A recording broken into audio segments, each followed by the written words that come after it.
The Giant of Kaumakani Camp. Marilyn had always prided herself on being a calm and practical woman, especially in the old plantation camp in Kaumakani, where she and her husband had lived for years. It was a close-knit community, the kind where everyone knew each other, surrounded by rows of aging homes that had seen better days. The camp had its stories, whispers of strange happenings and ghostly figures lingering near the old structures. But none of that ever bothered her, not until that morning. It was 4 a.m., still dark, as she prepared to reverse her car out of the car park before heading to work. Her husband, David, was still asleep inside, and the camp seemed eerily quiet.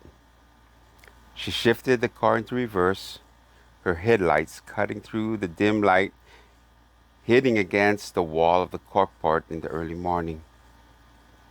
That's when she saw him. A man stood in the middle of the narrow driveway, right between her and the row of camp houses across the way.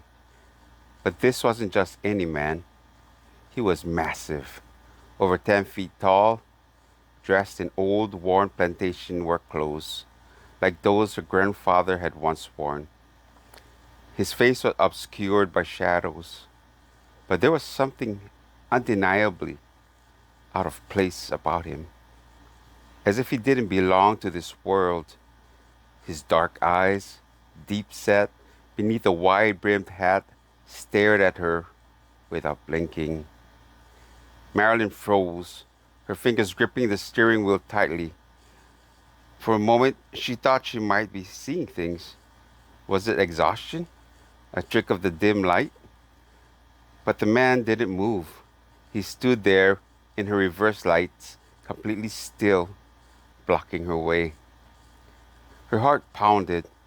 Panic rose in her chest as she slammed her hand on the horn, hoping the loud sound would scare him off or, at the very least, wake David. The horn blared, echoing off the nearby homes, and that's when the figure reacted. Quickly, unnervingly, fast for his size. In just a few long strides, he vanished between the houses, disappearing into the narrow roadway that twisted behind the camp homes. David came rushing out in his undershorts, his face full of confusion as he rubbed his sleep from his eyes.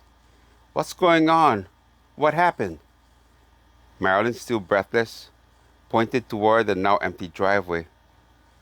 There was a man, huge, right there blocking the way.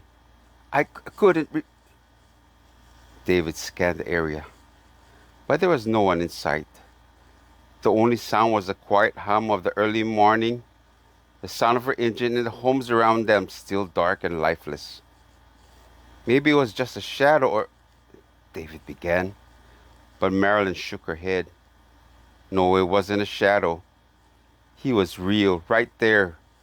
Her voice wavered, but her conviction did not. David sighed and put a comforting arm around her, but as they both stared into the shadows between the camp homes, Marilyn couldn't shake the feeling that the giant man wasn't just some trick of the light.